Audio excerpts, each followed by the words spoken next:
ሰላም ጤና ይስጥልን ተመልካቾቻችን ከኢቲቪ ፓርላማ ሳምንታዊው የሰሞነኛ ፕሮግራማችን ነው ጀመረ። በዛሬው የሰሞነኛ ፕሮግራማችን የኢፌዴሪ የሕዝብ ተወካዮች ምክር ቤት ካከናወናቸው አንኳር ጉዳዮች መካከል የመራረጥናቸውን ርዕሰ ጉዳዮች ይዘን ቀርበናል። ከፕሮግራሙ ጋር እኔ ኃይለማርያም አየለና ሀብታሙ አብርሃም ከመላው የኢቲቪ ፓርላማ የስቱዲዮ ባለሙያዎች ጋር ቆይታ እናደርጋለን። እስከ ፕሮግራማችን ፍጻሜ እንድትከታተሉን የአክብሮት ግብዣችን ነው። ጥሩ ጊዜ። ሀብታሙ እንግዲህ የኢፌዴሪ የሕዝብ ተወካዮች ምክር ቤት ካከናወናቸው አንኳር ጉዳዮች መካከል የመራረጥናቸውን ርዕሰ ጉዳዮች ልክ እንደ ሳምንቱ ሁሉ ዛሬም በሰሞነኛ ፕሮግራማችን እንዳስሳለን። እንግዲህ ሰሞኑን የአረንጓዴ አሻራ መርሃ ግብር እየተካሄደበት ሳምንት ነውና የኢፌዴሪ የሕዝብ ተወካዮች ምክር ቤትም የዘንድሮውን ጨምሮ ባለፉት ዓመታት እንግዲህ በአረንጓዴ አሻራ መርሃ ግብር ጉልህ አስተዋጽኦ ሲያበረክት ነበር። ይህንኑ አስተዋጽኦንም በዚህ ሳምንት የቀጠለበት ሁኔታ አለና እንግዲህ በሳምንቱ ከተከናወኑ አንኳር ጉዳዮች ብለን የመረጥናቸውን በተለይ ከአረንጓዴ አሻራ መርሃ ግብር ጋር የተያዙ ጉዳዮች እናነሳሳለን። እንዴት ነው የአረንጓዴ አሻራህን አሳረፍኩ? ያንተስ እንዴት ነበር ሳምንቱ?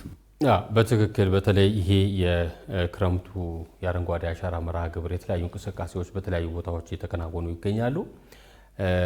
በዚህም ደግሞ በምክር ቤታችን ጽህፈት ቤት የምክር ቤት አባላትና የጽህፈት ቤቱ ሰራተኞች በጋራ በመሆን ይሄ ክረምት ከገባ በኋላ እንግዲህ በርካታ ጊዜ ችግኞች መትከል ችሏል። በእነዚህ ችግኞች በተተከሉበት መርሃ ግብሮች ተገኝቼ እንግዲህ ራሴን አሻራ አኑሬያለሁ ብዬ አስባለሁ። እንግዲህ ይሄ በጣም ትልቅ የሆነ እምርታና ትልቅ ተሞክሮ ነው። ለትውልድ የሚሰጥ ቅርስ ነው።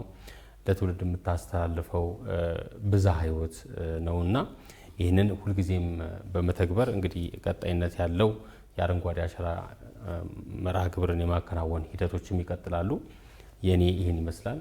አንተስ እንዴት ነበር? እውነት ነው እንግዲህ አንተም ቀደም ሲል እንዳልከው የኢፌዴሪ ተወካዮች ምክር ቤት በሳምንቱ ካከናወናቸው ጉዳዮች መካከል አንዱ ይሄ ነውና እኔም በአዋሬ እንዲሁም ደግሞ በአቃቂ ቃሊቲ ክፍለ ከተማ መሿለኪያ ተብሎ በሚጠራው አካባቢ በነበረው የአረንጓዴ አሻራ መርሃ ግብር እዛ ላይ አሻራዬን ያሳረፍኩበት ሁኔታ አለ።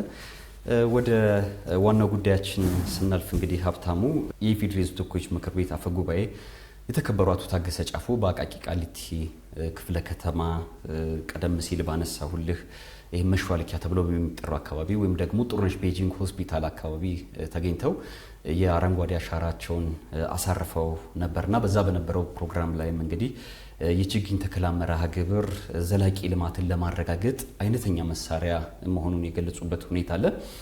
እንግዲህ የተከበሩ አቶ ታገሰ ጫፎ የአረንጓዴ አሻራ ከተፈጥሮ ጋር የተስማማ ኑሮን ለመመስረት የአገሪቱን ዘላቂ ልማት ለማረጋገጥ በተለይም ይሄ የችግኝ መርሃ ግብር ወሳኝ መሆኑን ያነሱበት ሁኔታ አለ።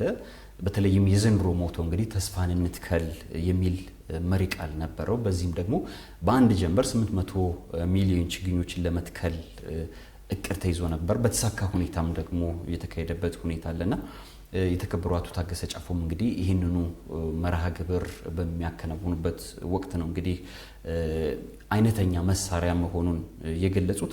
የኢፌዴሪ ጠቅላይ ሚኒስትር ክቡር ዶክተር አብይ አህመድ በሳቸው ሀሳብ አመንጭነት እንግዲህ ላለፉት 7 ዓመታት ተግባራዊ የሆነው ይሄ የአረንጓዴ አሻራ መርሃ ግብር ሁሉንም የህብረተሰብ ክፍል በማሳተፍ ውጤታማ የሆነ ስኬት ማስመዝገቡን የገለጹበት ሁኔታ አለ።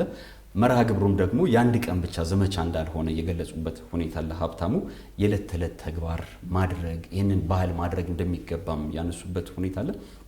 ቀደም ሲል እንዳልኩ እንግዲህ ባለፉት 7 ዓመታት ከ48 ቢሊዮን በላይ ችግኞች የተተከሉበት ሁኔታ አለ። ይሄ ደግሞ የአንድ ተቋም ወይም ደግሞ የአንድ ሰው ውጤት ሳይሆን መላው ኢትዮጵያውያን በጋራ ያደረጉት የጋራ ስኬታቸው መሆኑን የገለጹበት ሁኔታ አለ። በዚህ ላይ እንግዲህ ህፃናቶች፣ ታዳጊ ወጣቶች፣ እናቶች፣ አባቶች ሁሉንም የህብረተሰብ ክፍል ያሳተፈ ነውና ይሄን መሆኑ በራሱ እንደ ባህል ሆኖ እንዲያድግም ትልቅ አስተዋጽኦ እንዳበረከተ የገለጹበት ሁኔታ አለ። ከዚህ ጋር ተያይዞ እንግዲህ የደን ሽፋናችን ከነበረበት 17.2 በመቶ ወደ 23.6 በመቶ ከፍ እንዲልም ይሄ አረንጓዴ አሻራ መርሃ ግብር ትልቅ አስተዋጽኦ እንዳለው የገለጹበት ሁኔታ አለ። ከዚህ ጋር ተያይዞ ወንዞች እንዲያገግሙ፣ የተፈጥሮ ምንጮችም እንዲያንሰራሩ፣ የውሃ ሀብታችንም እንዲጠበቅ፣ ሌላው ደግሞ የአካባቢ ስነ ምህዳር እንዲሻሻል ቀደም ሲል እንግዲህ ደኖቻችን ሲመነጠሩ የኢትዮጵያ እንስሳቶችም ወደ ጎረቤት ሀገራት የሚሰደዱበት ሁኔታ እንደነበረና አሁን ግን ይሄ በአረንጓዴ አሻራ መርሃ ግብር የነበረው የደን ሽፋናችን እያደገ በመሆኑ እነዚህ የዱር እንስሳቶችም ሀገራቸው ላይ ወይም ደግሞ ኢትዮጵያ ውስጥ እንዲኖሩ እነዚህ የዱር እንስሳትም ደግሞ ወደ ሀገር ውስጥ እንዲመለሱ ከፍተኛ አስተዋጽኦ እንዳበረከተ የገለጹበት ሁኔታ አለ። ከዚህ ቀደም እንግዲህ እንደምናስታውሰው ደኖች ሲመነጠሩ የኢትዮጵያ የዱር እንስሳት አንበሶች ሊሆኑ ይችላሉ፣ ሌሎችም እንስሳት ወደ ኬንያ የሚሄዱበት ሁኔታ አለ። በተጨማሪም ወደ ደቡብ ሱዳን የሚሸሹበት ሁኔታ አለና ምክንያቱም ያው አካባቢያቸውን ቦታቸውን የምንመነጠርባቸው በዛ ምክንያት እንግዲህ የመሰደድና ወደ ጎረቤት ሀገራት የመሸሽ ሁኔታ ነበር። ይሄንን በማስቀረት ረገድም የአረንጓዴ አሻራ መርሃ ግብር ትልቅ አስተዋጽኦ እንዳለው ነው እንግዲህ ተከበሩ አቶ ታገሰ ጫፎ የገለጹት። ትክክል። እንግዲህ አንተ እንዳልከው ይሄ ኢንደሚክ ወይም ብርቅዬ የምንላቸው እንስሳት በዚህ በተፈጥሮ መዛባት በተፈጥሮ መዋዠቅና ተፈጥሮ ስርዓቱን ጠብቆ መሄድ ባለመቻል ምክንያት ከሀገር ወደ ሀገር የሚሰደዱበት ሁኔታም አለ። በዚህ ምክንያት ሀገራት ብርቅዬ የሆኑ ወይም ኢንደሚክ የሚባሉ እንስሳትን የሚያጡበት ወይም ታሪካቸውን የሚቀሙበት ሁኔታም አለና ይህንን ከማረጋጋትና በሀገር እንዲቆዩ ከማድረግ አኳያ ብዝሃ ሕይወትን ከመጠበቅ አንጻር ችግኞችን በመትከል መንከባከብ ትልቅ አስተዋጽኦ እንዳለው ነው የሚነገረው። በተለይ ደግሞ ሀገራችን ኢትዮጵያ በግብርናው ዘርፍ ከፍተኛ የሆነ እምርታ እያስገኘች ትገኛለች። በተለይም በስንዴ በበቆሎና በቡና ዘርፍ ከፍተኛ የሆነ ምርታማነትና ውጤት ተገኝቷል። የዚህ ውጤት መገኘት አንዱ ምክንያትና ጥረት ተብሎ የሚጠቀሰውና የሚጠራው ይሄ የአረንጓዴ አሻራ መርሃ ግብር ነው። አስተዋጽኦ በቀላል የሚታይ አይደለም፣ ግዙፍ ነው እና የአረንጓዴ አሻራ መርሃ ግብር እንዲሁ ዝም ብለን አረንጓዴ አሻራ ብለን የምንገልጸው አይደለም። ከመናገርም በላይ ነው። ህይወት ነው፣ ተስፋ ነው፣ ተስፋን መትከል ነው። አሁን ላለው ትውልድ ብቻም ሳይሆን ነገ ለሚመጣውም ትውልድ ቅርስ ማስቀረት ነው እና ከዛ አንጻር ነው የተነሳው ሀሳብ የሚገዛ ነው ማለት ነው። እንግዲህ አፈ ጉባኤው አክለው ምን አሉ? ተስፋን እንትከል የሚለው የዘንድሮ መሪ ቃል ችግኝ መትከል ብቻም አይደለም፣ የዛሬ ፍላጎት ብቻም አይደለም፣ ከዛም የዘለለ ነው። ለመጪው ትውልድ የሚተላለፍ የሀገር ግንባታ ራዕይ መሆኑን ነው አጽንኦት የሰጡበት ማለት ነው። የዘንድሮ የችግኝ ተከላ መርሃ ግብር ከቀደሙት በተለየ ሁኔታ ሀገራዊ አንድነትና የህብረተሰብ ተሳትፎን ባማከለ መልኩ ከዛም ባሻገር ደግሞ የህብረተሰብ ተሳትፎን የሚያጠናክር መሆኑን አጽንኦት ሰጥተውበታል። በመጨረሻም እንግዲህ መላው ኢትዮጵያውያን በአረንጓዴ አሻራ መርሃ ግብር የራሳቸውን አስተዋጽኦ እያንዳንዱ ግለሰብ የራሱን አሻራ እንዲያኖርና የዚህ ታሪካዊ ክንውን አካል እንዲሆን ጥሪ አቅርበዋል። መርሃ ግብሩ ሲከናወን የተለያዩ አካላት በመርሃ ግብሩ ላይ ተገኝተዋል። የህዝብ ተወካዮች ምክር ቤት ምክትል አፈ ጉባኤ የተከበሩ ወይዘሮ ሎሚ በዶ ተገኝተዋል። እንዲሁም ደግሞ የፌዴሬሽን ምክር ቤት አፈ ጉባኤ የተከበሩ አቶ አገኘሁ ተሻገር፣ በኢፌዴሪ ህዝብ ተወካዮች ምክር ቤት የመንግስት ተጠሪ ሚኒስትር የተከበሩ ዶክተር ተስፋዬ በልጅጌ፣ የመንግስት ተጠሪ ሚኒስትር ዴኤታ የተከበሩ ወይዘሮ መሰረት ኃይሌ፣ የፌዴራል ጠቅላይ ፍርድ ቤት ፕሬዝዳንት ቴዎድሮስ ምህረትና የህዝብ ተወካዮች ምክር ቤት አባላትና ብሎም ደግሞ የምክር ቤት ጽህፈት ቤቱ አመራሮች በመርሃ ግብሩ ላይ ተገኝተዋል ማለት ነው። ኃይሌ መልካም። ቀደም ሲል አንተም እንዳነሳው እንግዲህ ሀብታሙ በተለይ ይሄ ችግኝ ተከላ መርሃ ግብር ለየት የሚያደርገው ህግ አውጪው አካል የነበረበት ነው። እንዲሁም ደግሞ ህግ ተርጓሚው አካል የነበረበት ነው። በተጨማሪም ደግሞ ህግ አስፈጻሚው አካልም ደግሞ የነበረበት ነውና ሶስቱ አካላት በጋራ በመቀናጀት አንድ ላይ በመሆን እንግዲህ የሰሩት ታሪካዊ ስራ ነው። ይሄ ስራም እንግዲህ በሌሎች ዘርፎችም ተጠናክሮ መቀጠል እንደሚኖርበት ትልቅ ማሳያ ነው። በተለይም የፌዴሬሽን ተወካዮች ምክር ቤት አለ፣ የፌዴሬሽን ምክር ቤት አለ፣ ጠቅላይ ፍርድ ቤቱም አለና እነዚህ ሶስት አካላት በጋራ በመሆን ያስቀመጡት የአረንጓዴ አሻራ መርሃ ግብር ነውና እጅግ በጣም ይበል የሚያሰኝ ስራ ነው። ሌሎች ስራዎችም ላይ ደግሞ እንዲሁ በቅንጅት በመስራት አገርን መለወጥ እንደሚቻልም ትልቅ ማሳያ የሆነ እለት ነበር። ሀብታሙ አሁን አንተ እንዳነሳው የበላይ አካሉ አመራሩ እንደ አርያነት፣ እንደ ተሞክሮ፣ እንደ ቀንዲል፣ እንደ ትልቅ ምሰሶና እንደ ብርሃን ፍንጣቂ እንደምታየው አይነት ሆኖ ነው ምሳሌ በመሆን የአረንጓዴ አሻራ መርሃ ግብሩን በማኖር መርሃ ግብሩን ያከናወኑት ማለት ነው። ይሄ ምንድን ነው የሚያሳየው? ከበላይ አካል የሚመጡ ብቻም ሳይሆኑ እንዳየው እንግዲህ የአረንጓዴ አሻራ መርሃ ግብር ከህፃን እስከ ትልቅ ከነፍሰ ጡር እስከ ወለደች እናት ከአካል ጉዳተኛ እስከ አቅመ ደካማ ሁሉንም ያማከለ መርሃ ግብር ነው። ምክንያቱም ይሄ የእስትንፋስ ጉዳይ፣ የመልክዓ ምድር ጉዳይ፣ የተፈጥሮ ጉዳይ ስለሆነ ሁሉም የሚኖርበት ሁሉም የሚያየውና የሚያደንቀው ወይም ደግሞ በዛ ውስጥ መስተጋብሩም የተያያዘ ስለሆነ ከዛ አንጻር ነው እና የበላይ አመራሩ ይህንን ማድረግ መቻሉ እንደ አርያነትና እንደ ተሞክሮ የሚጠቀስ ሆኖ እናየዋለን እንጂ ሁሉም ሰው ነው የተከለው ነው። ይሄ የሚታየው እንግዲህ በሚዲያ በመንገድ ብቻም ሳይሆን ብዙዎቹ በደጃፋቸው አንድም ሁለትም ሶስትም እየሆኑ ይሄ የጽዳቱ መርሃ ግብር እንዳለ ሆኖ ችግኝ የምትከልሙ ሁኔታ አሁን እንደ ባህል እየተቆጠረ የመጣበት ሁኔታ እንደሆነ ነው የምናየው። ስለዚህ ቀደም ሲል የጠቃቀስናቸው ከፍተኛ አመራሮች ያከናወኑት መርሃ ግብር ለሌሎችም አርያ እንደሆነ ያየንበት ነው ማለት ነው። እንግዲህ የአረንጓዴ አሻራ መርሃ ግብር ለዓለም ምሳሌ የሚሆን ስኬታማ ስራ መሆኑንም የተከበሩ ወይዘሮ ሎሚ በዶ ገልጸዋል። የተከበሩ ወይዘሮ ሎሚ በዶ የህዝብ ተወካዮች ምክር ቤት ምክትል አፈ ጉባኤ ናቸው። እንግዲህ እሳቸው የአረንጓዴ አሻራ መርሃ ግብር ለዓለም ምሳሌ የሚሆን ስኬታማ ስራ መሆኑን ነው አጽንኦት የሰጡበት ማለት ነው። በተለይ ምክትል አፈ ጉባኤዋ ይህንን የገለጹት ተስፋን እንትከል በሚል መርሃ ግብር ወይም ደግሞ በዚህ መሪ ቃል በአንድ ጀንበር 800 ሚሊዮን ችግኞችን ለመትከል በአቃቂ ቃሊቲ ክፍለ ከተማ ቀደም ሲል አንተም ለማንሳት እንደሞከርከው በዚህ በክፍለ ከተማ አስተዳደር ስር በተለምዶ መሿለኪያ ተብላ በምትጠራው አካባቢ በተዘጋጀው የአረንጓዴ አሻራ መርሃ ግብር እዛው ተገኝተው ነው የህዝብ ተወካዮች ምክር ቤት ምክትል አፈ ጉባኤ የተከበሩ ወይዘሮ ሎሚ በዶ እየገለጹት። እንግዲህ እሳቸው ብቻም አይደለም የተገኙት፣ የምክር ቤቱ ከፍተኛ አመራሮች እና አባላት በተገኙበት ነው መርሃ ግብሩ የተከናወነው። እንደ ሀገር እንግዲህ በማህበራዊ በኢኮኖሚና በፖለቲካ ዘርፎች ለውጦችን ለማምጣት የተለያዩ አበረታችና አመርቂ የሆኑ ተስፋ ሰጪ ስራዎች በስፋት እየተከናወኑ መሆናቸውን ነው አጽንኦት ሰጥተው ያብራሩት የተከበሩ ወይዘሮ ሎሚ።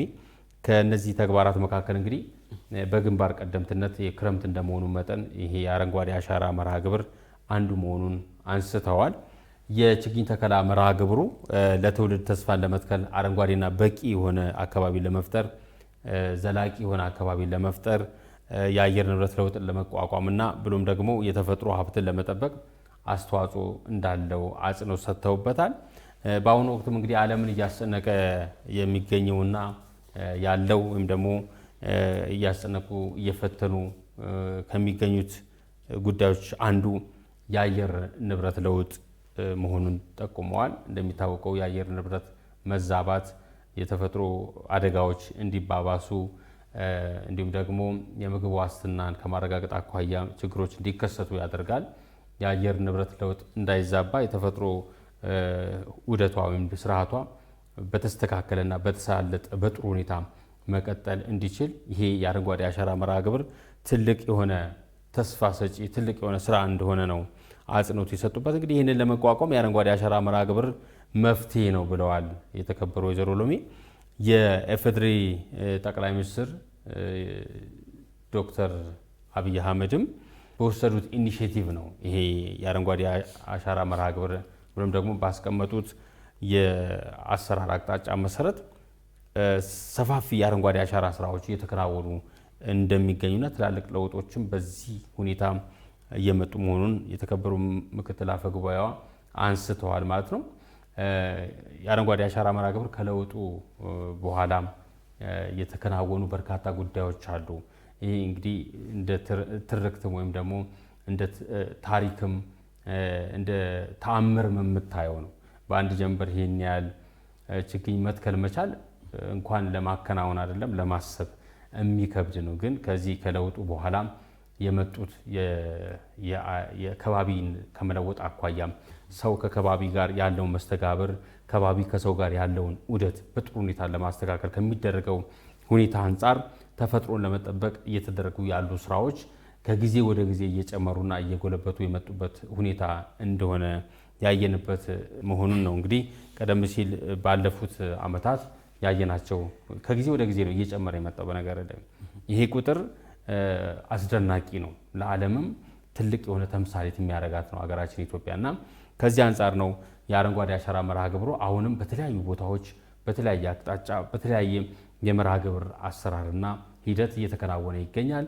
ወደፊትም ክረምቱ እስከሚያልቅ ይቀጥላል። ከዛ በኋላ እንግዲህ ከተከልን በኋላ ደግሞ መንከባከቡም እንዳለ መቀጠል እንደሚገባው ነው አጽንኦት የተሰጠበት። ኃይሌ መልካም እንግዲህ ምክትል አፈ ጉባኤዋ በተለይም የዘንድሮውን የአረንጓዴ አሻራ መርሃ ግብር ለማከናወን በተለይም ሰፋፊ ስራዎች ሲሰሩ እንደነበር ያነሱበት ሁኔታ አለ። በዚህም እንግዲህ በተሰራው የቅድመ ዝግጅት ስራ ለዕለቱ ከ800 ሚሊዮን በላይ ችግኞች ዝግጁ እንደሆኑ ያነሱበት ሁኔታ አለ። ከዚህ ጋር ያይዞም እንግዲህ ተፈጥሮን በመንከባከብ በኩል የተገኘው ድል እንደ ቀላል ድል የሚታይ አለመሆኑን ያነሱበት ሁኔታ አለ። ከዚህ ጋር ተያይዞ በተለይም ደግሞ በፊት ሲተከሉ የነበሩት ወይም ደግሞ በተለምዶ የደን እጽዋትን ብቻ እንደነበረ ያነሱበት ሁኔታ አለ። ነገር ግን አሁን ደግሞ የምግብ እጽዋቶችን ወይም ደግሞ ለምግብ አገልግሎት የሚውሉ እጽዋቶችን የመትከል ስራዎች እየተሰሩ መሆኑን አንስተዋል። ከዚህ አንጻር ምርታማነትን ከመጨመርም ጋር ተያይዞ የአረንጓዴ አሻራ መርሃ ግብር ትልቅ ምሳሌ የሚሆን ስኬታማ ስራ መሆኑንም አንስተዋል። አያይዞም እንግዲህ ይሄ ችግኝ ተከላ መርሃ ግብሩ የህብረተሰቡ ብሔራዊ ግዴታ መሆኑንም ያነሱበት ሁኔታ አለ። ከትውልድ ወደ ትውልድ የሚተላለፍ ትልቅ ቅርስ እንደሆነም አንስተዋል። ሁሉም ዜጋ ደግሞ ከመትከል ባለፈ እንግዲህ የመንከባከብ ስራ መስራትም እንደሚኖርበት አንስተዋል።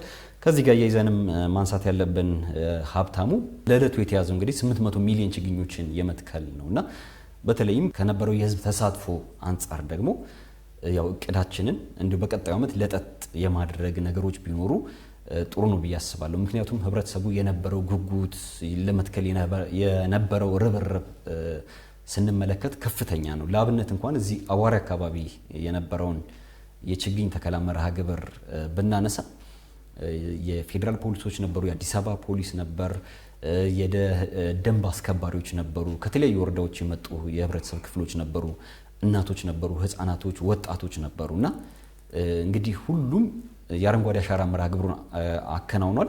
ነገር ግን በነበረው ቦታ ላይ ደግሞ ቢያንስ አንድ ሰው ግፋ ቢል ከ50 በላይ ችግኞችን የመትከል ፕሮባቢሊቲ ነበረውና እቅዳችንን ሰፋ አድርገን ለጠጥ አድርገን በሚቀጥለው ዓመት እንዲህ ሰፋ ያለ ዝግጅት ተደርጎ ቢከናወን የሚል ሀሳብ ለማንሳት ነው። እንቀጥል። በትክክል ብልሃል። በተለይ ደግሞ ይሄ የአረንጓዴ አሻራ መርሃ ግብር አንተ እንዳልከው አንዳንድ ጊዜ አባባል አለ፣ በአንድ ድንጋይ ሁለት ወፍ ይባላል። እንግዲህ በአንድ ድንጋይ ከዛም በላይ ወፍ ነው የምትመታበትና ምክንያቱም ከዚህ ቀደም ይከናወን የነበሩት እንደው በተደራጀ መልኩ ባይሆን በተበታተነ ሁኔታ አልፎ አልፎ ይከናወኑ የነበሩት ለምግብ ፍጆታ የሚውሉ ሳይሆኑ እንደዚህ የመሬትን ለምነት ከነበረበት ወደ ታች የሚያወርዱ ወይም ደግሞ ለምሳሌ ከውጭ መጥተው ኢትዮጵያ ውስጥ ይበቁ እንደ ባህር ዛፍ አይነቶቹ እነሱ አሁን ብዙ አይነት መላምቶችም እውቀት መሰል ጉዳዮችም ይነሳሉ ጉዳዩ ላይ እና ወደዛ ጉዳይ ባንገባም ግን ዋናው ሀሳባችን ምንድነው? እነዚህ እየተተከሉ ያሉ ችግኞች እንደው ዝም ብለው ዛፍ ብቻም አይደሉም። ሲያፈሩ ቀጥፈ የምትበላቸው አይነት እጅግ በጣም ለጤና ጠቃሚ የሆኑ እጽዋቶችን ይዘው ያሉ ናቸው።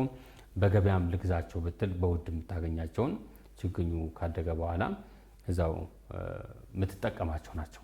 እነዚህ ሁኔታዎች አሁን ቀደም ሲል አንተ በጠቀስከው መልኩ በዚህ በአዋሬና በመሿለኪያም ብቻም አይደለም፣ በየደጃፉ በየበሩ ሰው አሁን ልማድ አድርጎታል፣ ባህል አድርጎታልና ይህ ተጠናክሮ መቀጠል እንዳለበት ነው የሚገለጸው። እነዚህ ሁኔታዎችና ክንውኖች እንግዲህ በተለይ ኢትዮጵያውያን አንድን ስራ ለመስራት ከተነሳሳን በጋራ ከሆንን ሀሳቡን የጋራ ገዢ ሀሳብ አድርገን በውስጣችን ከያዝ ነው ምንም የሚያግተን እና የሚያቅተን ነገር እንደሌለ ማሳያ መሆኑን ደግሞ የተከበሩ ዶክተር ተስፋዬ በልጅጌ ሀሳባቸውን ሰጥተዋል።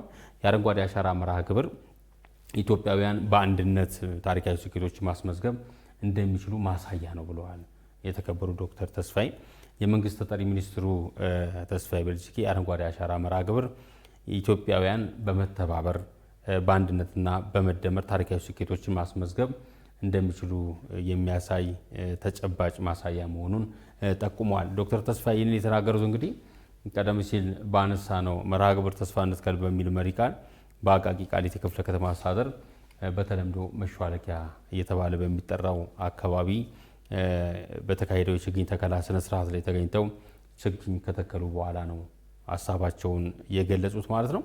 እንደ ሚኒስትሩ ገለጻ ዕለቱ ኢትዮጵያውያን በመላው ሀገሪቱ በአንድ ዓላማ ተሰባስበው ትልቅ የሆነ ሀገራዊ ተግባር የሚያከናውኑበት ታሪካዊ ቀን ሲሆን ኢትዮጵያ በራሷ የያዘችውን የችግኝ ተከላ ሪከርድ ለማሻሻል እየሰራች መሆኗንም የክንውኑ ጠቀሜታ የበለጠ ከፍ አድርጎታል። በነገራችን ላይ እቅዱ 800 ሚሊዮን ከዛ በላይ ነው የተተከለውና ይህም ትልቅ አስደናቂ ክስተት ሆኖ ነው በሳምንቱ ውስጥ ያለፈው።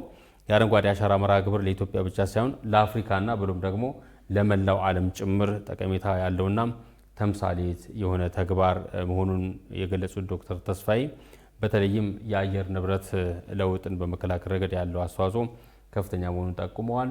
እንደ ሀገር እንደ ኢትዮጵያ በአካባቢያችን ያለው የከባቢ ሁኔታ የተሳለጠ ይሄ የአካባቢያዊ ሁኔታ ቀደም ሲል ባነሳናቸው ጉዳዮችም ተፈጥሮን ከመጠበቅ ተፈጥሮ የሰጠችንን የቸረችንን ነገር መልሰን ለሷ ከመቸር አንጻር ትልቅ አስተዋጽኦ እንዳለው ሁሉ ኢትዮጵያ ደግሞ አፍሪካ ውስጥ የምትገኝ ሀገር እንደመሆኗ መጠን ለአፍሪካም ተምሳሌ ትሆናለች። ከዛም አልፎ ደግሞ በዓለም አቀፍ ደረጃም ኢትዮጵያ እየተባለ የሚጠራውም ትልቅ የሆነ ራስን ከማስተዋወቅ አንጻር ስምን ከፍ ከማድረግ አንጻር የሚመጣ ጉዳይ ነው። በነገራችን ላይ የተያያዘ ነው ስንል ኢትዮጵያ የምትተክላቸው ችግኞች ለአፍሪካም ለዓለምም ይጠቅማል ስንል ከባቢው አንድ ነው፣ ዓለም አንድ ናት። እዚህ የሚተከለው ችግኝ ለአፍሪካውያንም ለዓለምም ከፍተኛ የሆነ ጠቀሜታ ካለው አንጻር ማየት እንችላለን እና በአረንጓዴ አሻራ መርሃ ግብር የተመዘገቡ ውጤቶች በግብርና ምርታማነት ቀደም ሲል ለማንሳት እንደሞከር ነው በአትክልትና ፍራፍሬ ልማት፣ በመስኖ ግብርና፣ በመሬት ለምነት እንዲሁም በምግብ ዋስትና ላይ አዎንታዊ የሆነ ለውጦችን እያመጡ መሆናቸውን ነው የተከበሩ ዶክተር ተስፋዬ በልጅጌ የገለጹት። በተጨማሪም እንግዲህ የአቮካዶ የማንጎና የፓፓያ ኤክስፖርት መጨመር የዚህ ስኬት አንዱ ማሳያ መሆኑን አንስተዋል። ከጊዜ ወደ ጊዜ እነዚህ ቀደም ሲል ያነሳናቸው የፍራፍሬ ምርቶች እጅግ የሆነ የውጭ ኢንቨስትመንትን እየሳቡ ለውጭ ኤክስፖርት እያደረግን ያለበት ሁኔታም አለ። ምርታማነቱም ከጊዜ ወደ ጊዜ እየጨመረ ያለበት ሁኔታም አለ። እነዚህ ብቻ ማለት እነዚህ ለአብነት ተነሱ እንጂ ብዙ የሆኑትን ማንሳት እንችላለን። በስንዴ ምርትም ብታይ፣ በቡናም በበቆሎ ምርትና ሌሎችም ያልተጠቀሱ አሉ። እነዚህ የማደጋቸው ትልቁ ሚስጥርና ትልቁ ሁኔታ ይሄ አረንጓዴ አሻራ መርሃ ግብር ጊዜውን ጠብቆ ሳይቋረጥ ብቻም አይደለም ጊዜው ሲመጣ ራሱ ከታሰበው በላይ ከቅዱ በላይ መፈጸም መቻሉ ለእነዚህ ሁኔታዎች አስተዋጽኦ ማበርከቱን ነው አክለው የገለጹት ማለት ነው። አይደል? መልካም ሀብታሙ፣ ቀደም ሲል አንተም እንዳነሳው እንግዲህ አሁን እየተተከሉ ያሉ ችግኞች በተለይም በታርጌት ነው፣ እንዲሁ ዝም ብለን እንደ በፊቱ በዘፈቀደ የምንተክላቸው አይደሉም። አንደኛ ሀገር በቀል የሆኑ ለምሳሌ እነ ጽድ፣ ዋንዛ፣ ቀረሮ እነዚህን የመሳሰሉ በተለይም ደግሞ ለፈርኒቸርም ትልቅ አስተዋጽኦ ያላቸው ለሌሎች ፕሮዳክቶች ትልቅ አስተዋጽኦ ያላቸው እጽዋቶች ናቸውና ይሄ ተጠናክሮ መቀጠል አለበት። ሌላው ቀደም ሲል እንዳነሳው ለምግብነት የሚውሉ ናቸው። በተለይም በምግብ ራስን ለመቻል ለምናደርገው ጥረት አጋዥ የሆኑ የፍራፍሬ ተክሎችን ነውና የምንተክለው። ይሄ ተጠናክሮ ሊቀጥል ይገባል። ከዚህ ጋር ተያይዞ እንግዲህ የተከበሩ ዶክተር ተስፋዬ በልጅጌ ያነሷቸው ሀሳቦች አሉ። በተለይም ኢትዮጵያ ባስመዘገበችው በዚህ በአረንጓዴ አሻራ መርሃ ግብር ምክንያት 32ኛውን ኮፕ እንድታዘጋጅ የተመረጠችበት ሁኔታ አለና ይሄ የአረንጓዴ አሻራ መርሃ ግብር ከአገር ውስጥም በተጨማሪ በተለይም ዓለም አቀፍ ገጽታችንም ለመገንባት ኢትዮጵያ ያላትን ስም ከፍ ለማድረግ ትልቅ አስተዋጽኦ እንዳለው የገለጹበት ሁኔታ አለ። ይሄ ዓለም አቀፉ የአየር ንብረት ለውጥ ጉባኤ እንግዲህ አንድ ጉባኤ እየቀረው ነው አስቀድሞ ኢትዮጵያ የተመረጠችውና በ2027 የሚካሄድ ነው። ይሄ ጉባኤ እንግዲህ ይህን ጉባኤ በራሱ ለማግኘት አገራት ከፍተኛ ፉክክር የሚያደርጉበት ነው። ነገር ግን ኢትዮጵያ በሰራችው ስራ፣ ኢትዮጵያ ባደረገችው አስተዋጽኦ ለመመረጥ ችላለች እና ይሄ የአረንጓዴ አሻራ መርሃ ግብር ከሀገር ውስጥ በዘለለ ዓለም አቀፍ ላይ ኢትዮጵያ በዓለም አቀፍ መድረክ ላይ ያላትን ተጽዕኖ በራሱ ከፍ ያደረገ እንደሆነ የገለጹበት ሁኔታ አለ። ከዚህ ጋር ያይዘንም እንግዲህ በሕዝብ ተወካዮች ምክር ቤት የውጭ ግንኙነትና የሰላም ጉዳዮች ቋሚ ኮሚቴ ምክትል ሰብሳቢ የሆኑት የተከበሩ ዶክተር ፈቲ ማህዲም እንግዲህ በዛ ተገኝተው አሻራቸውን አኖረዋልና በአገር አቀፍ ደረጃ 800 ሚሊዮን ችግኞችን መትከላችን በራሱ ለሀገሪቱም እንዲሁም ደግሞ ለምስራቅ አፍሪካ ቀጠና ከፍ ስናደርገው ለአፍሪካ ከዛም ደግሞ ለጠጥ ስናደርገው ደግሞ ለዓለምም አስተዋጽኦ ከፍተኛ መሆኑን የገለጹበት ሁኔታ አለ። ከዚህ ጋር ተያይዞ እንግዲህ ሀብታሙ ኢትዮጵያ በአሁኑ ሰዓት በምክክር ላይ ትገኛለች። ሀገራዊ ምክክር እየተካሄደ ይገኛልና ይሄ ችግኝ ተከላ መርሃ ግብርም እንግዲህ ሁለቱም ኢትዮጵያውያን በጋራ በመናበብ በመቀናጀት ከሰሩ ለውጥ ሊያመጡ እንደሚችሉ ትልቅ ማሳያ መሆኑን የተከበሩ ዶክተር ፈቲ ማህዲ ያነሱበት ሁኔታ አለ። ምክክሩም ይሄ ችግኝ ተከላ መርሃ ግብሩም እንግዲህ ለሀገሪቱ ትልቅ ትሩፋትን ይዞ ሊመጣ የሚችል ለቀጣይ ትውልድ መሰረት የሆነ ጉዳይ መሆኑንም ያነሱበት ሁኔታ አለና ሁለቱም ደግሞ ታሪካዊ ሂደቶች መሆናቸውን ታሪካዊ ክስተቶች መሆናቸውን አያይዘው የገለጹበት ሁኔታ አለ። መልካም እንግዲህ ከተከበሩ ዶክተር ፈቲ ማህዲ ሀሳብ በፊት ያነሳው ሀሳብ ላይ ትንሽ ቆይታ እናድርግና ትንሽ እናውጋ እስቲ። እነዚህ የሚተከሉ ችግኞች የምግብ ዋስትናን ከማረጋገጥ ባሻገር ለሌሎች ተግባራት እንደሚውሉ አንስተሃል።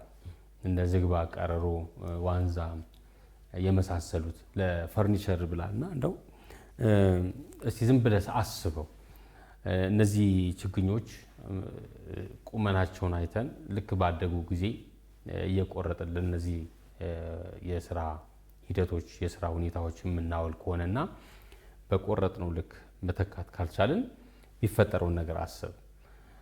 ከዚህ ቀደም የነበሩት ሁኔታዎች እንደዚህ አይነት ሂደቶች ያሉበት ነበረ። አሁን ነው ይሄ ነገር የመጣውና በቆረጥኩ ቁጥር መትከል አለብን። ምክንያቱም የእጽዋት የዛፍ ጥቅም ለፈርኒቸር ከምታወለው ባሻገር ነው፣ ከዛም በላይ ነው። የስትንፋስ ጉዳይ ነው፣ ሰዋዊነት ነው፣ ህይወት ነው እና ይህን ነገር ነው መሰረት በማድረግ ለትውልድ መተላለፍ አለበት። ትውልድ ይህን ነገር መገንዘብ አለበት። ትውልድ ነገ ሲደርሰው በከባቢ የበለጸገ ከባቢውን የሚወድ በብዝሃ ህይወት ያደገ ሀገር ማግኘት አለበት እና ከዚህ አንጻር መታየት አለበት። እንደውም አንድ ስንቆርጥ 2-3 መትከል አለብን። ምክንያቱም እኛ በቆረጥን ቁጥር ማንተክል ከሆነ የምንተክለው ደግሞ ማይጸድቅ ከሆነ የጸደቀውን ብቻ ምንቆርጥ ከሆነ የሚፈጠረው ነገር በጣም ከባድ ነው። ይህንን ለማስወገድ ነው መርሃ ግብሩም አስተዋጽኦ እንዳለው የሚነሳው ማለት ነው። ይህንን ለማከል ፈልጌ ነው። ኃይሌ አረንጓዴ አሻራ ስንል እንግዲህ የቁርስ ጉዳይ መሆኑን ማሰብ አለብን። አረንጓዴ አሻራ ስንል የምሳ ጉዳይ መሆኑን ማሰብ አለብን። አረንጓዴ አሻራ ስንል የራት ጉዳይ መሆኑንም መገንዘብ ያስፈልጋል። ያው ሰው በራሱ ከምንመገባቸው ነገሮች አንዱ ከእጽዋት የምናገኛቸው ምግቦች አሉ፣ ከእንስሳት የምናገኛቸው ተዋጽኦዎች ይኖራሉ እና በተለይም በአብዛኛው የምንመገባቸው ምግቦች ከእጽዋት የሚገኙ ምግቦች ናቸው እና ይሄ ደግሞ ሊሆን የሚችለው ስንሰራ፣ ስንቆፍር፣ ስንተክል ነው። አሊያ ያው ሁሌ እንደተለመደው የፈረንጅ እርዳታ ጠባቂ መሆናችን አይቀርምና ፈረንጅ የተከለውን የእርዳታ ስንዴ መጠበቅ ሳይሆን ራሳችን የተከልነውን ከዚሁ ሀገራችን ሃርቨስት የምናደርገውን ስንዴ፣ ሀገራችን ሃርቨስት የምናደርገውን ቡና፣ ሀገራችን ሃርቨስት የምናደርገውን ማንጎ፣ ሀገራችን ሃርቨስት የምናደርገውን የተለያዩ አትክልቶች መጠበቅ ይኖርብናል። ይሄ ደግሞ ሊሆን የሚችለው ራሳችን ስንቆፍር፣ ራሳችን ስንተክል ነው። ይህንን ማድረግ ደግሞ የኢትዮጵያ ሕዝብ ያው ከዚህ በፊት የሚያደረገው ነው፣ አሁንም ያው የሚቀጥልበት ነው፣ ለወደፊቱም ደግሞ ተጠናክሮ የሚቀጥል ነው ብለን እናስባለን። ይህንን ሀሳብ ለማከል ነው እንቀጥል። መትከል አንድ ቀን ይፈጃል፣ መንከባከብ ግን ዘላቂ ነው። ምክንያቱም ልክ እንደ ልጅ እኮ ነው የምታየው። የተወለደ ልጅ ተንከባክበ ካላሳደግከው በስነ ምግባሩም በአካላዊ ቁመናውም በማህበረሰብ መስተጋበሩም የተስማማ አይሆንም። ስለዚህ እነዚህ ነገሮች ለማመጣጠልና ጥሩ የሆነ ልጅ ለማሳደግ ከፈለግ ሂደቶችን መጠበቅ አለብን። ችግኞቹም እንደዛ ናቸው። ዛሬ የተከልከው መንከባከብ አለብን። ከዚህ ደግሞ በተቃራኒው ስታየው መቁረጥ የቅጽበት ስራ ነው። አንተ ለዘመናት ያጸደቅከውን ለዘመናት ተንከባክበህ ያቆየከውን ብትቆርጠው የሰከንድ እና የአንድ ደቂቃ ስራ ነው የሚሆነው። እና በጣም የሚገርም ነገር ደግሞ ለዘመናት የጸደቀው አጽድ ወይም ደግሞ እጽዋት በሰከንድ ሲቆረጥ ስታይ ደግሞ ታዝናለህ። ምክንያቱም አሁን ሰው ውሳጣዊ የሆነ አስተሳሰብ ውስጥ ገብቶ ቢያስብ ይሄ ችግኝ ለመትከል ምን ያህል ጊዜ ለመጽደቅ ምን ያህል ጊዜ ፈጀ የሚለውን ቢያስብና በቆረጠ ልክ እኔ እንደውም በቆረጠ ልክ 5 መትከል አለበት። ምክንያቱም ይሄ ዘመናትን ፈጅቶ ዘመናትን ተሻግሮ ነው ትልቅ የሚሆነውና ለተለያዩ ዓላማዎች ልታውለው የምትችለው እና የቅጽበት ስራ አይደለም፣ ድንገት የበቀለ እኮ አይደለምና ሂደት ስላለው እነዚህ ጉዳዮች በእጅጉ መታሰብ እንዳለባቸው ለማንሳት ፈልጌ ነው። ከዚህ ጋር ተያይዞ እንግዲህ ሀብታሙ በተለይም የኢፌዴሪ ተወካዮች ምክር ቤት የተለያዩ ህጎችን አውጥቷል። በተለይም ከእጽዋት ፕሮቴክት ከማድረግ ጋር ተያይዞ ራሱን የቻለ ቋሚ ኮሚቴም አለ፣ የግብርና ጉዳዮች ቋሚ ኮሚቴ አለና ከግብርና ከእጽዋቶች ጋር ከተለያዩ ጉዳዮች ጋር በተያያዙ የሚነሱ ጉዳዮችን የሚከታተል ህጎችን የሚያወጣ ህጎችን እንዲጸድቁ የሚያደርግ ቋሚ ኮሚቴ አለና ባለፈው ዓመትም እንግዲህ እንደምናስታውሰው የካርበን ገበያ ረቂቅ አዋጁ ብዙ ሂደቶችን ከተከተለ ከሄደ በኋላ ደግሞ ወደ አዋጅነት የተቀየረበት ሁኔታ አለ። ይሄ አዋጅ በራሱ ለኢትዮጵያ የሚያመጣላት በርካታ ጥቅሞች አሉ። ኢትዮጵያ እንግዲህ በተለይም ከዌስተርኑ አካባቢ ከምዕራባውያን ወይም ደግሞ በኢንዱስትሪ ካደጉት አገራት እንግዲህ አማቂ ይሄ በካይ የሆኑ ጋዞች ይለቀቃሉና እነዛን ጋዞች ደግሞ ኮንሱም የሚያደርጉት ምንም አይነት አስተዋጽኦ የሌላቸው ሀገራት ናቸውና አንዷ ኢትዮጵያ ነች እና እንደዚህ አይነት ሀገራት ደግሞ ተጎጂ የሚሆኑበት ሁኔታ አለ። ይህንን ለመከላከል ደግሞ የአረንጓዴ አሻራ መርሃ ግብር ትልቅ አስተዋጽኦ አለውና ይሄ የአረንጓዴ አሻራ መርሃ ግብር በራሱ ደግሞ የውጭ ምንዛሬን ሊያስገኝልን የሚችልበት ሁኔታ አለና ኖርማልኛ ከምንጠቀመው ከምግቡ እንዲህ አሁን እኔ ካነሳውልህ ከፈርኒቸሩ በተጨማሪ አማቂ ጋዞችን ኮንሱም በማድረጋችን በራሱ ደግሞ የምናገኛቸው የውጭ ምንዛሬዎችም ይኖራሉና ይህንን አጠናክሮ መቀጠል በራሱ አንድ የውጭ ምንዛሬ ምንጭ የሚሆንበትም ሁኔታ ስላለ ህብረተሰቡ አጠናክሮ መቀጠል እንደሚገባው ለማንሳት ነው። ነገር ግን የኢፌዴሪ ተወካዮች ምክር ቤት ደግሞ በተለይም የተከላቸውን ዛፎች በመንከባከብ በኩል 4 ኪሎ ቀደም ሲል እንዳነሳውልህ 4 ኪሎ ግንፍሌ አካባቢ የሚገኘውን የአረንጓዴ አሻራ መርሃ ግብር ባለፉት ዓመታት ሲያከናውንባቸው የነበረ ቦታ ነውና ያንን በመንከባከብ እንዲያድጉ እንዲጸድቁ በማድረግ በኩልም የራሱን አስተዋጽኦ አበርክቷል። በዚህ ዓመትም አዋሬ አካባቢ የተከላቸውን ችግኞች እንደሚንከባከብ ነው እንግዲህ የኢፌዴሪ ተወካዮች ምክር ቤት አመራሮች የገለጹት። እንዲሁም ደግሞ መሿለኪያ አካባቢ የተከላቸውን በመንከባከብና ከፍ ያለ ደረጃ እንዲደርሱ የሚከታተላቸው መሆኑን በዚህ መድረክ ላይ እንደተገለጸ ያው ማንሳት ፈልጌ ነው። ጥሩ እንግዲህ በመርሃ ግብሩ ላይ የተገኙት የህዝብ ተወካዮች ምክር ቤት አመራርና አባላት ብቻ ማለሉ የፌዴሬሽን ምክር ቤት ዋና አፈ ጉባኤ የተከበሩ አቶ አገኘሁ ተሻገርም በመርሃ ግብሩ ላይ ተገኝተው አሻራቸውን አኑረው መልእክት አስተላልፈዋል። የተከበሩ አቶ አገኘሁ ተሻገር ምንድነው ያሉት? አረንጓዴ አሻራ ኢትዮጵያውያንን በአንድ ያስተሳሰረ በአንድነት ለሀገራዊ ዓላማ የሚያስተሳስር የጋራ የሆነ ንቅናቄ መሆኑን ነው አጽንኦት ሰጥተውበት የተናገሩት።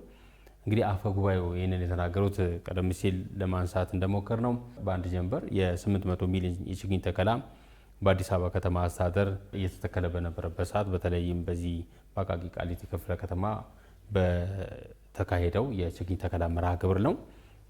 እንግዲህ አፈ ጉባኤው የተከበሩ አቶ አገኘሁ ተሻገር አረንጓዴ አሻራ መርሃ ግብር የኢትዮጵያን ሕዝቦች ከፖለቲካ፣ ከብሔር፣ ከሃይማኖት ልዩነቶች በላይ ለአንድ ሀገራዊ ዓላማ በጋራ የሚያቆምና የሚያስተሳስር ሀገራዊ ንቅናቄ መሆኑን አጽንኦት ሰጥተው ተናግረዋል።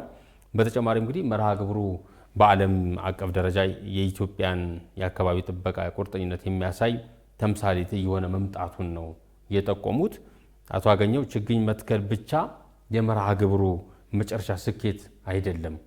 ከተተከለ በኋላ ችግኞቹን በአግባቡ መንከባከብ፣ መጠበቅና ለፍሬ ማብቃት ለመርሃ ግብሩ ዘላቂ ስኬት ወሳኝ መሆኑን አስገንዝበዋል።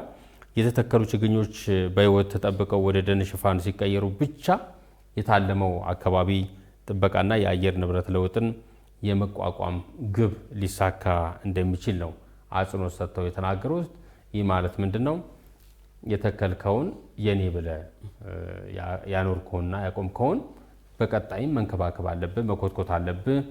ምኑን ፍጉንም ማዳበሪያውንም እየመገብከው ውሃም እያጠጣው አረምም ካለ እያረምክ እያስተካከልክ ጽዱ የሆነ ከባቢን በመፍጠር መንከባከብ የግድ እንደሚል ነው አጽንኦት እየሰጡበት ማለት ነው። አይሊ መልካም።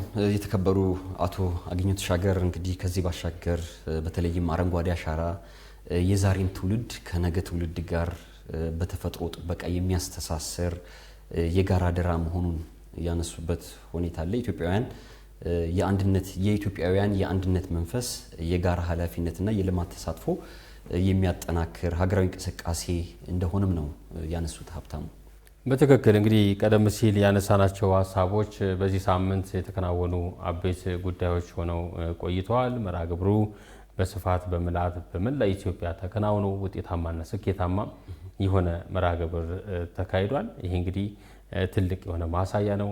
በቀጣይ ደግሞ በርትተንና ጠንክረን ክረምቱ አሁንም እስከ መስከረም 25 ክረምት የምንለው ነው ከሰኔ 26 ጀምሮ እዛው ድረስ ክረምቱ እስከሚያልቅ ድረስ በደንብ አድርገን ተክለን በጋውን ደግሞ እየተንከባከብን መቆየትና ለፍሬ ማብቃት እንደሚገባም አጽንኦት መስጠት እንፈልጋለን እኛም እንደ ኢቲቪ ፓርላማ ማለት ነው። መልካም ተመልካቾች፣ ከኢቲቪ ፓርላማ ለዛሬ ያዘጋጀነው የሰሞንኛ ፕሮግራም ይሄንን ይመስል ነበር። ከፕሮግራሙ ጋር እኔ ኃይለማርያም አየለና ሀብታሙ አብርሃም ከመላው የኢቲቪ ፓርላማ የስቱዲዮ ባለሙያዎች ጋር በጋራ አብረናችሁ ቆይታ አደረግን። ጥሩ ጊዜ